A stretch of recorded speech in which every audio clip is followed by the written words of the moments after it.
And this is the long east and west side. Runs east and west. This is the south side of the mall.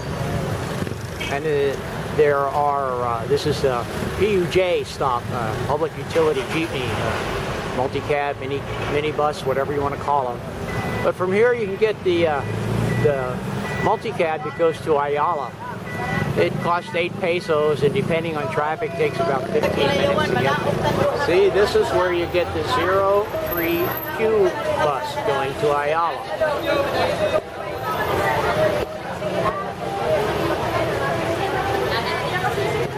And that's one of the little multi-cabs or minibuses built on a Suzuki chassis. Believe it or not, in the back of that, they'll stick 16 people, 8 on each side. And if there's room, they'll put 2 in up there with the driver for 8 pesos each to go over to Ayala. It's amazing to think that little Suzuki motor is about 40 cubic inches, 660 cc's, and it pulls all that weight along pretty well. But they don't go. Once again, here I am looking at the south side of the SM Mall, SM City Cebu.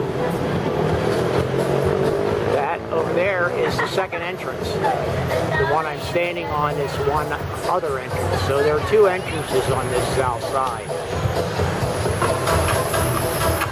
And one of Henry's favorites, of course, is the movie theater. I think there's 8 different theaters.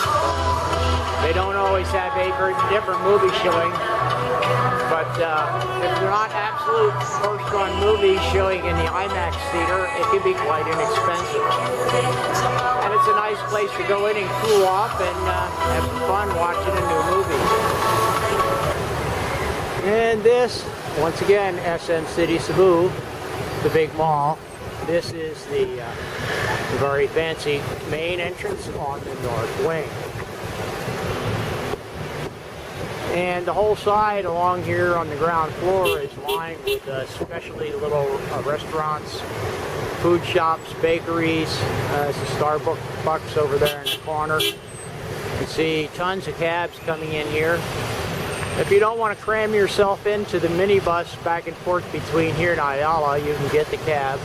They're metered. It probably cost you about 120 pesos versus 8 pesos for the minibus. And here right outside of the entrance is kind of an interesting sculpture with the open globes. Whether or not they're supposed to represent planet Earth, I don't know, but they're nice and shiny out of brushed stainless steel.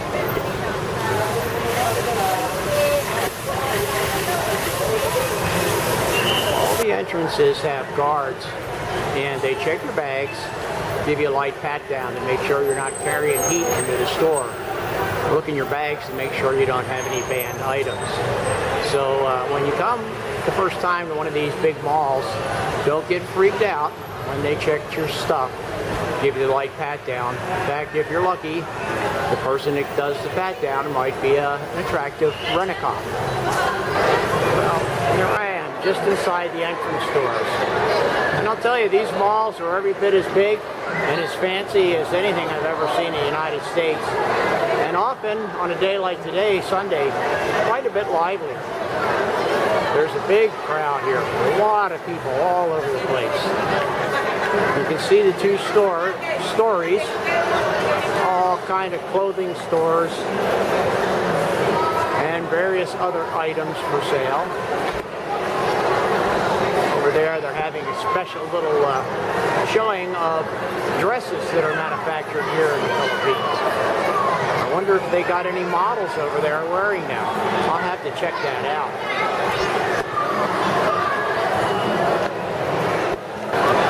It looks like here in a different area of the mall, this is still the entrance, the foyer of the north wing. They got a little bandstand set up there, and it looks like there's a band getting ready to start playing music. Got a nice grand piano over there. And of course, they got some seating here for a lot of people. Once again, a nice place. You can come and have a sit down, just enjoy the 2-legged scenery.